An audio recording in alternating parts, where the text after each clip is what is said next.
what is wrong with me. I know something's wrong, but it can't be ADHD because I have no problem focusing on things I'm interested in.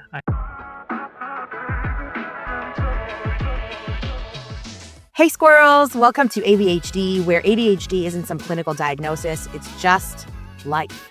I'm AV, your always honest tour guide through this beautiful mess. Over here, we're not about fixing yourself. We're about figuring out how to actually enjoy your life as you are. So grab a snack and let's go. There's a particular kind of tired that comes from years of knowing something is off and quite being able to name it. You're working harder than everyone around you just to keep up. You apologize a lot. You build workaround after workaround after workaround. And somewhere underneath all of that is this low hum of like, what is wrong with me?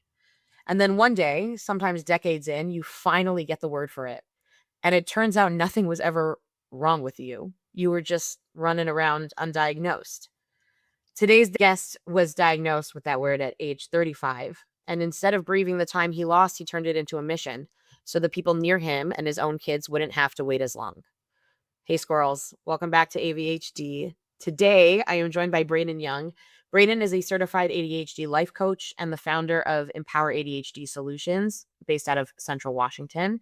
He got his own ADHD diagnosis at age 35, and rather than file it, he turned that late discovery into the whole point of his work, helping adults and parents of neurodivergent kids build lives that actually fit their brains. The thing that makes Braden a little bit different is that he's not coaching from a textbook. He's the only ADHD coach for about 100 miles in a place where a lot of people have never even heard of coaching.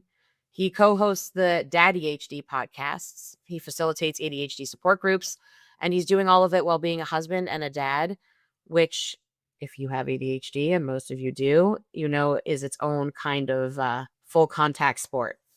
Braden, welcome. I am so glad that you're here. So glad to be here. Thank you.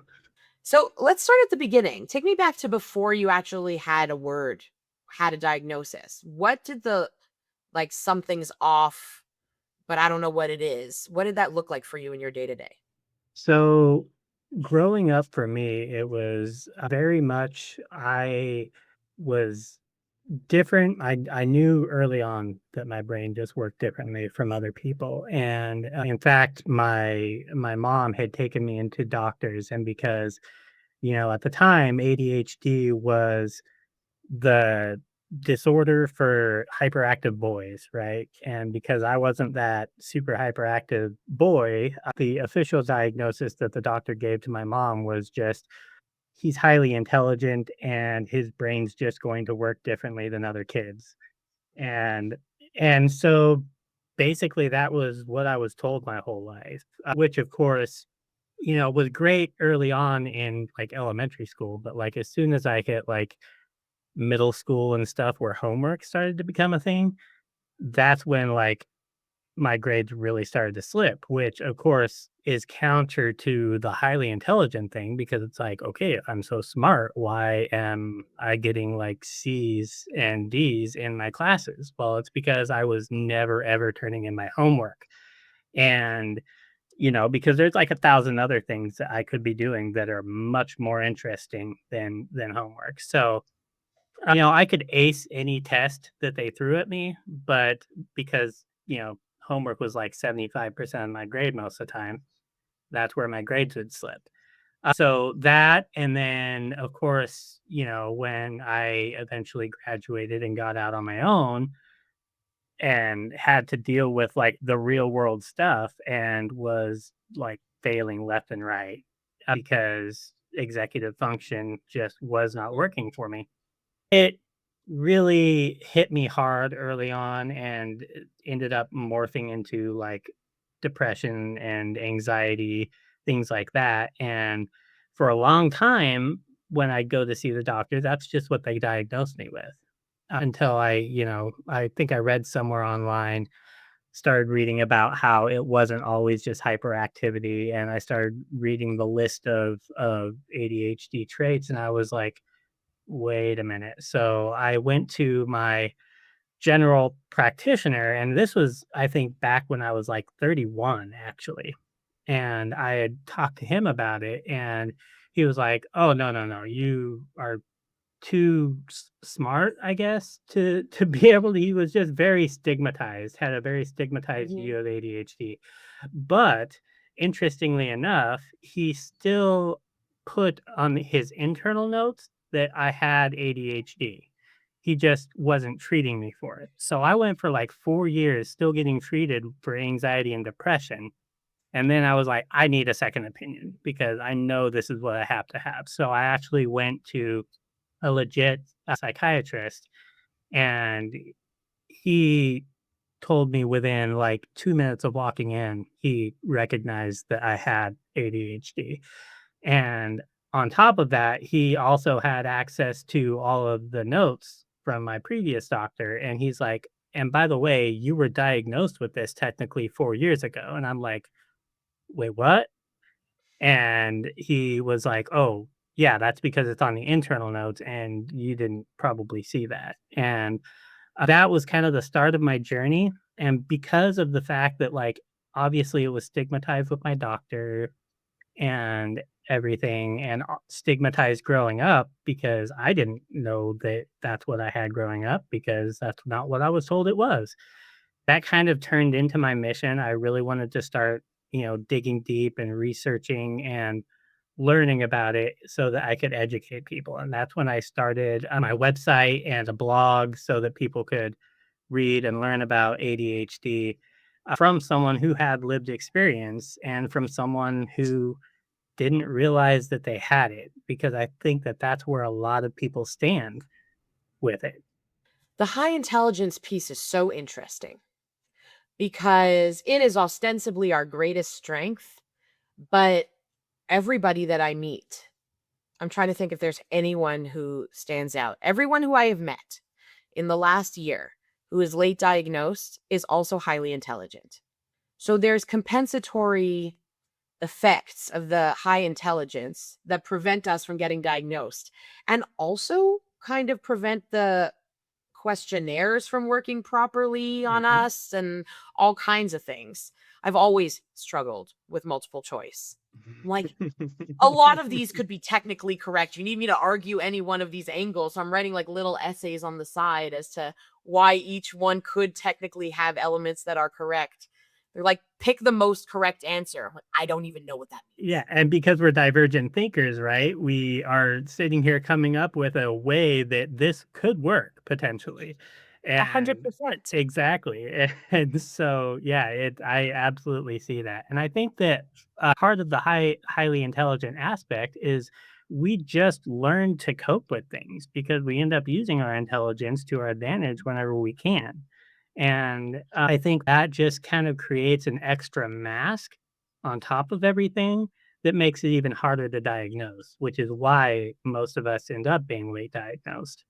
And then in the meantime, diagnosed with depression and anxiety, which aren't depression and anxiety as much as they are legitimate reactions to our existence Yeah, in this coping world. mechanisms, basically. Yeah. And that's part of it too, is once you treat the underlying issue, which is the untreated ADHD, it some of that stuff kind of falls away a lot of times. And so I mean, it may not go away entirely, but at least you're able to start coping better. And so you start learning the skills that are necessary to be able to start treating the anxiety and the depression. I know once I started getting treated, I stopped having to take my anxiety and depression meds.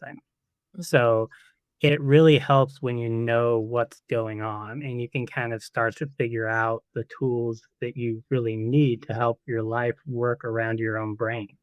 And I would say, I would take that even half a step further and say that there's sort of this narrative that if you had the thing, you would have known by now, which you said earlier. Mhm. If I had ADHD, I would have known by this point.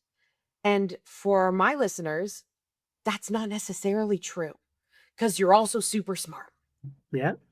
And, because especially so many people think of it as a deficit of attention, and that's not at all what we have. If anything, it's the other way around. We are paying attention to too many things. We just can't prioritize and filter it out.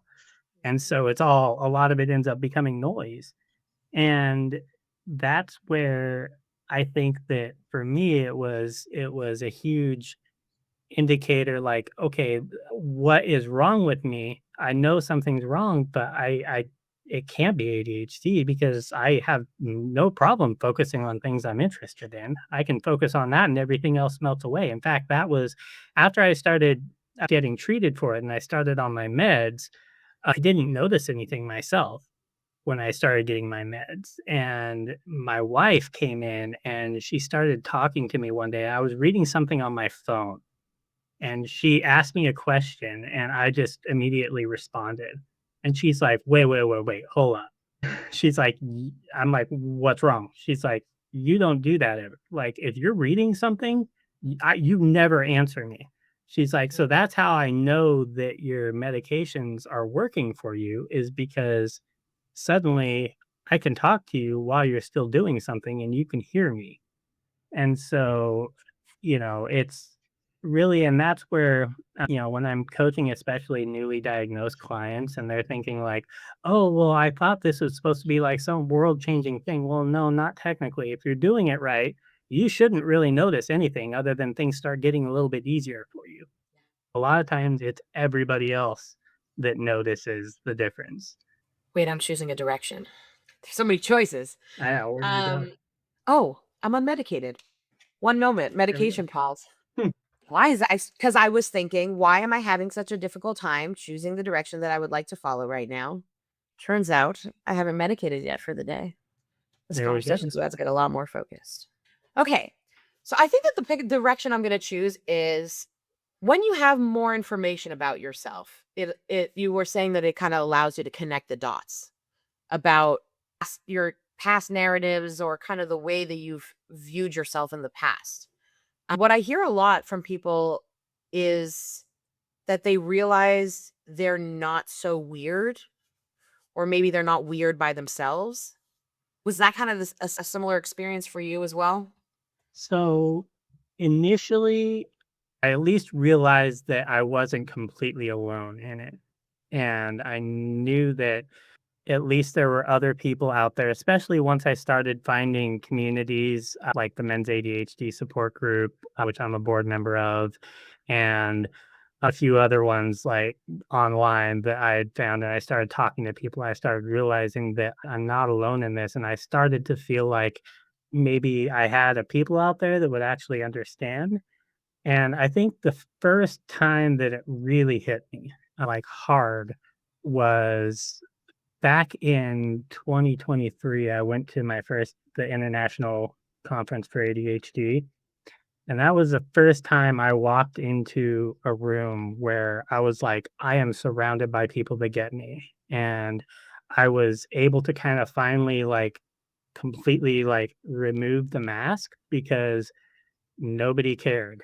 And everybody kind of just I mean, you could talk to people, everybody would be interrupting everybody else, and nobody cared that people were interrupting. It would just make the conversation more interesting because it would go off in a completely different direction, and I think that that was the first time that, like, in person, I really felt like there are other people out here who really get me, and it kind of took away that feeling of being weird. Now, I'm a little bit different case, I've talked to a few people who were like, I always tried to like mask my weirdness or my, you know, nerdiness or whatever. But I was one of those guys who kind of I just owned it. I'm like, okay. I mean, I think part of that was because I was told that my brain was going to be different anyways. So I kind of just embraced that part, and I'm like, "Okay, well, I guess I'm a big nerd and comic books are my thing, and I can like superheroes and just be weird and nerdy and sciencey and geeky and whatever, I don't care." And, so I kind of embraced the weirdness, but what was great, I think, about finding my people was that everybody was kind of different and individual in their own way. And I've learned to kind of embrace that with people. So, because everybody has their strengths. And I think that's one of the biggest takeaways I've learned since getting diagnosed is that we all have our individual strengths. Like we're all weird in our own way, and that becomes unique and that becomes a huge advantage over a lot of other people. And so I think being able to take that and start teaching people that it's okay to be different and think different and work differently because that's what makes you amazing.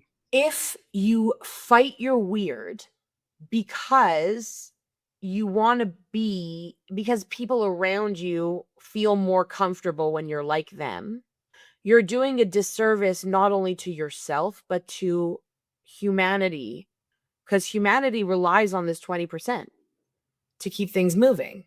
Yep, exactly. And I think that there's a part of that too that, you know, I understand that there is a need to mask in some situations around people. The way I kind of view it is we've spent our whole lives accommodating others. And they talk about like, workplace accommodations and personal accommodations, relationship accommodations, all those kinds of things. Well, we've spent our whole lives accommodating everybody else.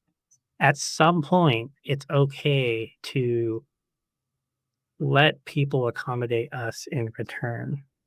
And that's where it's okay to start embracing that weird part of ourselves, weird part of our brain, the uniqueness.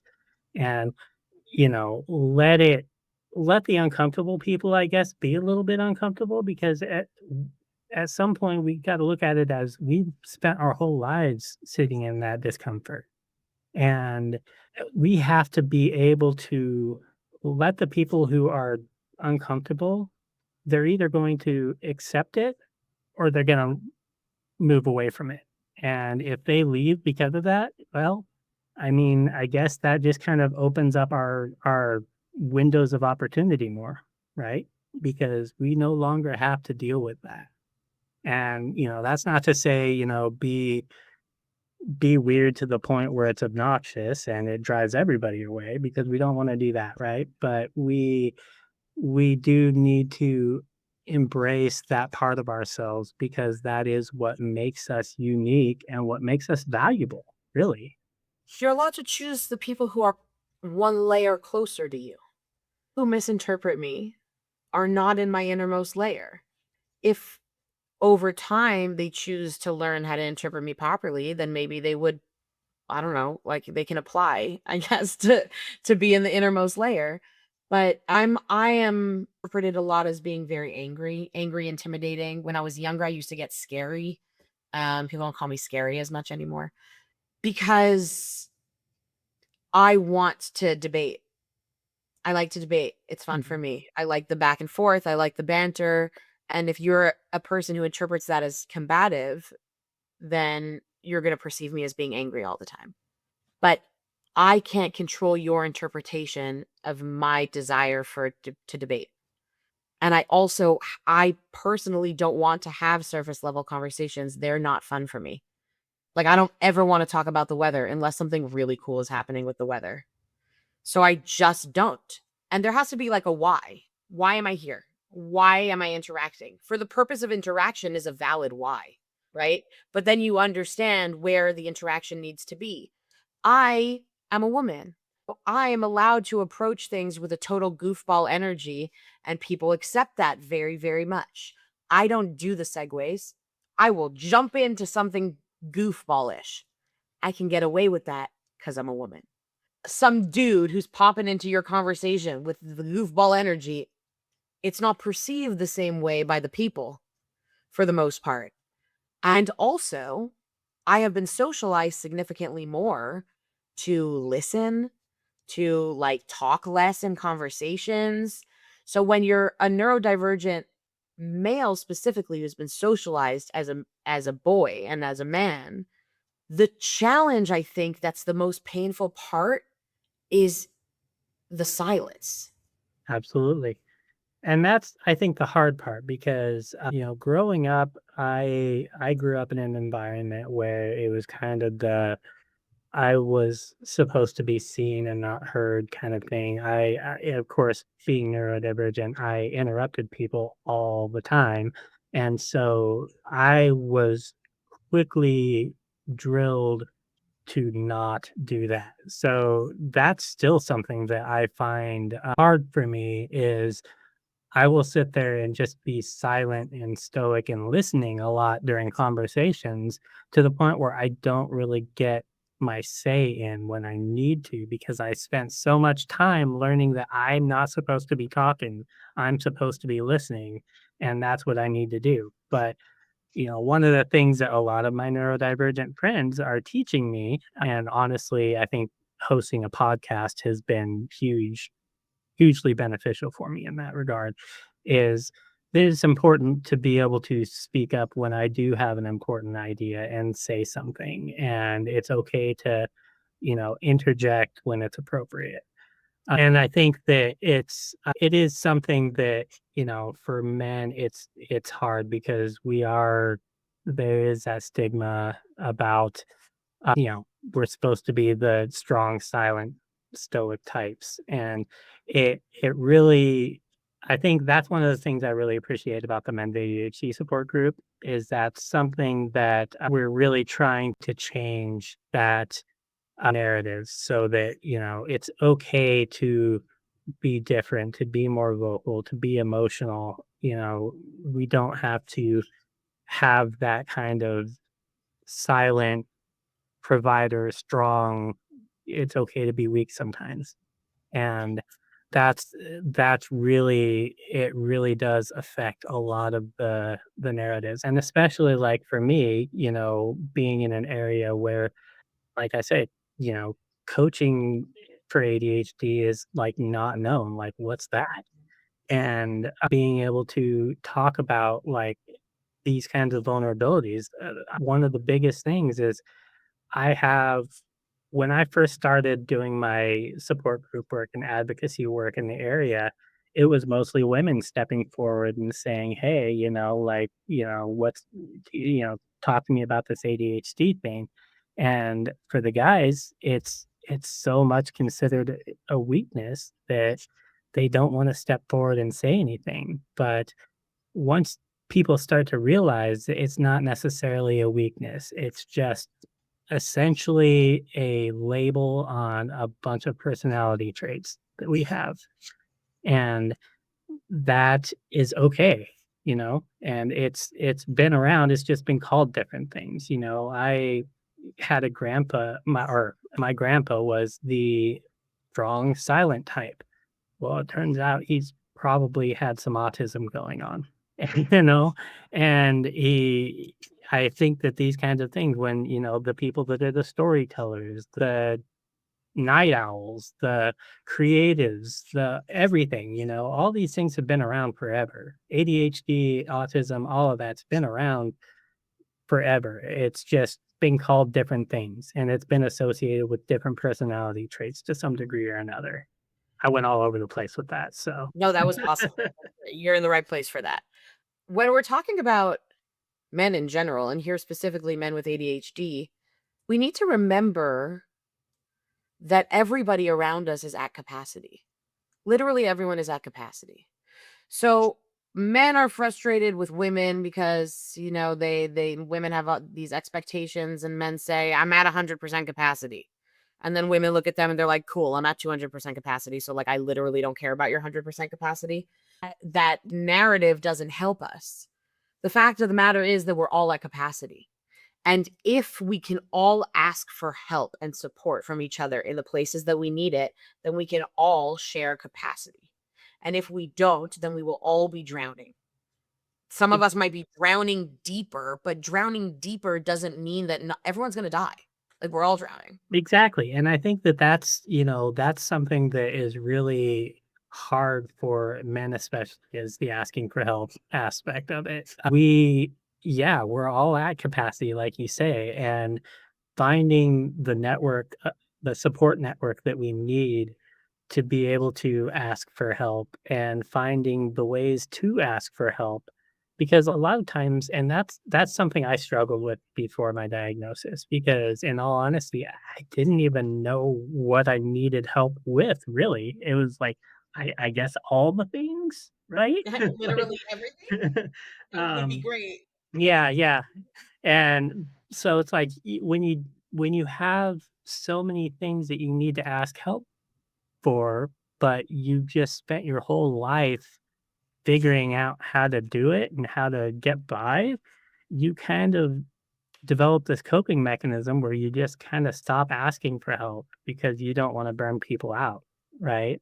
And that's where I think it's really important to have a network of people that helps you out, that's able to help you out when you need it, and hopefully that know you well enough to be able to see when you're struggling, because we are all at capacity. And I mean, if we don't do it, that's what leads to burnout. And when you hit that point of total burnout, it's hard to bounce back from that. And it takes a long time. A lot of people I mean, think, it's oh, like 5 years, yeah, honestly. yeah, it's years. Like, a lot of people think, "Oh, I'm tired, I'm burnout." No, that's not what burnout is. When real burnout, it takes months, years to get out of.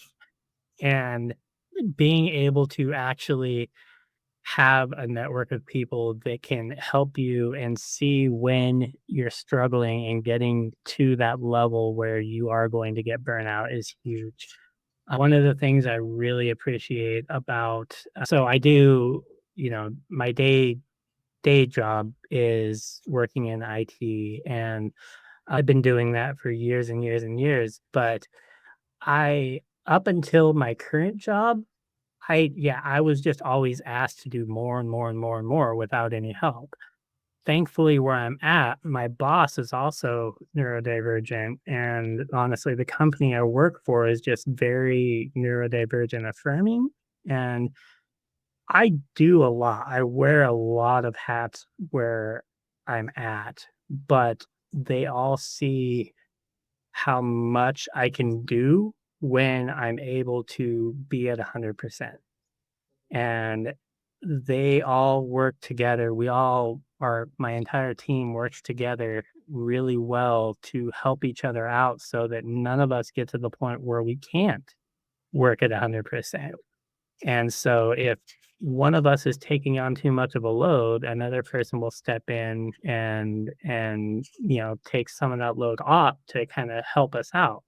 And they also one of the things I appreciate is that they're also very open to asking for help. I mean, I've worked in places where if I ask for help, I'm looked at like, "What's wrong with you? Why can't you do this?" You can't do your job. Yeah, and you just get belittled for it, and, it took me way too many years to realize that if I'm in a place like that, I need to find somewhere else, because they're just gonna drive me to the ground, and I'm going to be a doormat for them, basically, because they'll just keep piling on more and more and more. And I have a lot of clients that come to me that, are going through this same thing, and it's like, okay, one, we need to figure out, strategies and everything to help you work with your brain when it comes to these things so things become a little bit easier for you. But two, we need to teach you how to ask for help and find a support network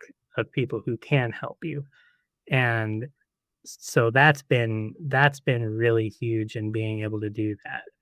And everybody needs to know how to ask for help. This is one of the things that I talked about a lot on the podcast at the beginning is for women specifically, we ask for help and then don't get the help that we wanted and then get angry and then don't ask for help anymore. But asking for help and delegating means understanding the help that you need and asking for it specifically, which requires specific effort from you in identifying where the gaps are. So if we're looking at weaknesses as negatives, then we're in trouble. If you look at strengths and weaknesses as just literal parts of the puzzle, right? Like it, and everything has a positive and a negative, like neutrons and ions and electrons. Yeah, I could Yeah. do science for me. Everything is a positive and negative. That's how we end up with neutral, because everything balances with each other. You have strengths, you have weaknesses. Someone else has strengths and weaknesses. If you see them as places where we can plug into each other, we're in great shape. If you see weaknesses as like, God forbid I be weak, which society has placed very heavily on men, then you're in trouble before you even start. Yeah. And, I think that that's really, I'm going to go ahead and segue this into parenting because that is something that, for both of my kids, I think that we really try to instill in them that asking for help is not about admitting you're weak. It's about solving a problem. And, especially like when you have kids, like say you have a kid that, you know, they're struggling in science or something and they can't, they're a lot of times embarrassed to admit it and you don't find out until you get the progress report or whatever, home from school that they're getting a failing grade or whatever. Well, at some point, it's a good lesson to teach our kids that it's not that you're struggling. It's just something is getting missed. It's a problem to be solved. And so let's work together to solve it. I'm not mad that you're failing. I want to help you. And that's the key thing. And I think so many of parents are just, they don't realize that aspect that our kids want us to be proud of them. They want us to accept them and love them and unconditionally. And part of that aspect is teaching them that it's okay to come to us and we're not going to be mad because every struggle is a problem to solve, no matter how difficult or how stigmatized, it really is. Yeah. And beyond that, for our kids, this is my job. This is my literal job, is to solve problems with you and teach you how to solve problems for yourself and prepare you how to be a human adult. And we were all kids. So what the hell happened? Did we how do we for what I don't even know how to formulate this question. Yeah, I think that, because growing up, we were taught, this is what it takes to succeed. It takes getting good grades.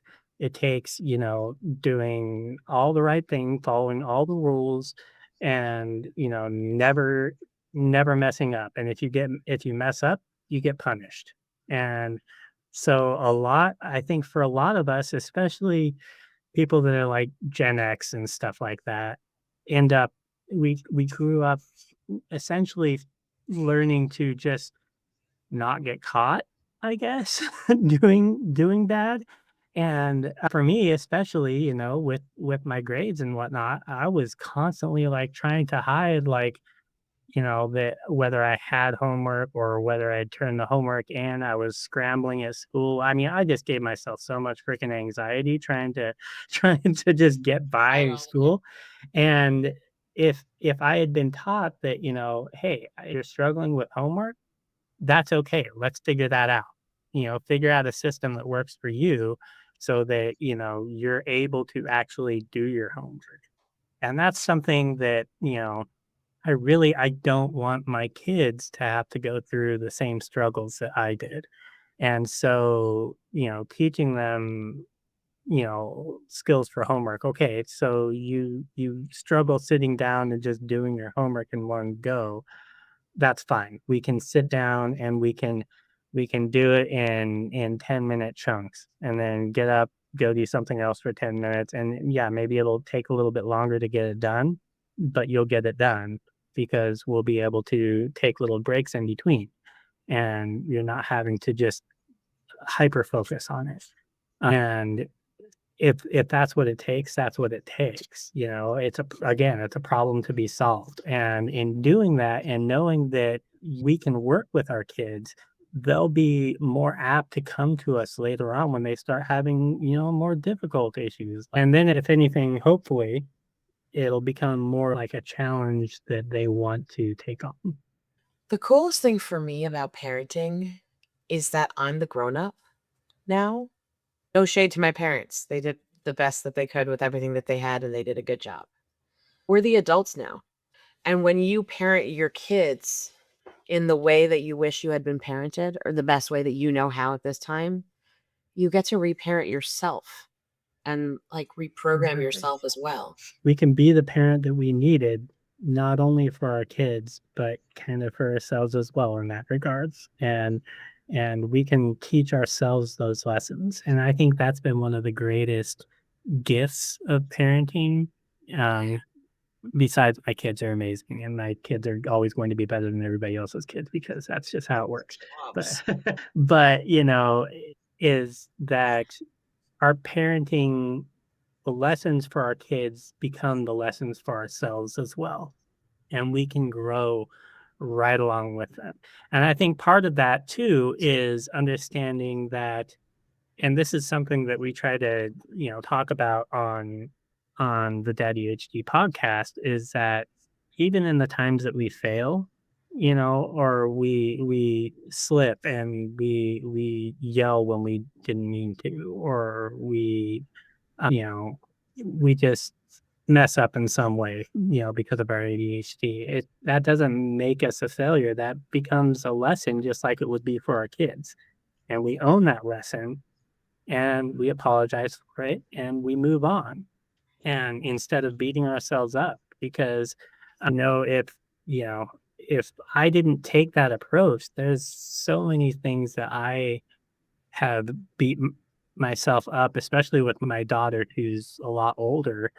I beat myself up like in early on before I was diagnosed and a lot of the things. And I've had to take the approach of I was doing the best I could with the tools that I had, just like you said about your parents. And that's what we continue to do. And we continue to improve, we continue to grow, and all relationships can be healed in that regard.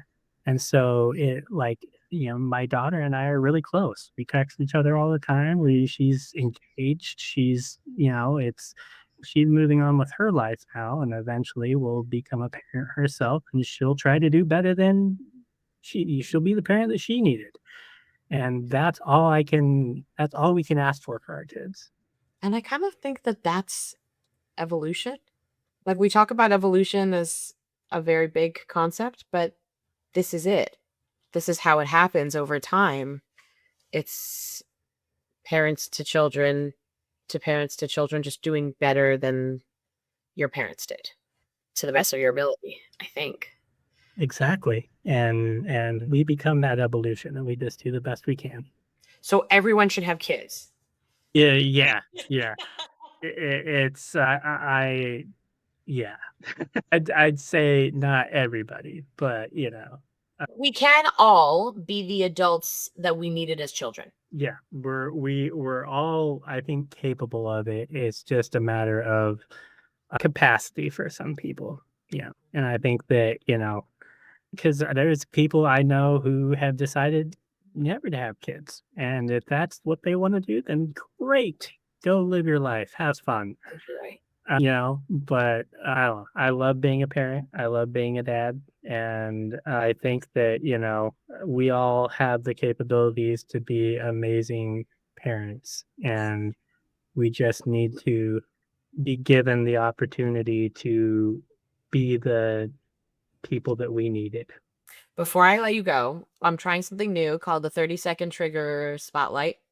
And I'm going to give you a word to react to. Yeah. Ready? Yeah. When I describe my ADHD as a superpower, how does that make you feel?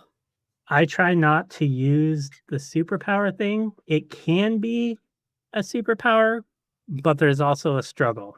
So there's, balance in all things. And so the I never want to minimize the struggles that people have, but I also know that we can all be taught skills, and that's what coaching is for, to be able to make those parts of our lives that are struggles easier so that we can focus on our strengths as ADHDers and neurodivergent people and let those be the thing that makes us shine. For the squirrels who heard their own story in yours and want to find you, where can they do that? They can go to my website, which is empoweradhdsolutions.com. And I've got links to the DaddyHD podcast on there. You can also get directly to the podcast at daddyhd.com, daddhd.com, or www.daddhd.com. And yeah, and I've got links to my coaching, my blog, and also the men's ADHD support group, which is men'sadhdsupportgroup.org. Awesome. And we'll have links for all of that in the show notes as always. Brandon, thank you so much for being here. Thank you. It was great. Great conversation. Squirrels, if there's one takeaway, okay, that I would love for you to take from Braden is a late diagnosis is not a receipt for all the time that you think you lost. It's the day that you stop running on an operating system that was never built for you and start building one that is. And as the adult now, you can always be the adult that you needed, and you can be the adult that you need. You have that capacity. And the best part is that when you build that system, when you build the systems that work for you, you're also building it for your family, for your kids, for your people, for the version of you that needed it years ago. And as a reminder, you are not broken, squirrels. The system is, and we get to build a better one. See you next time.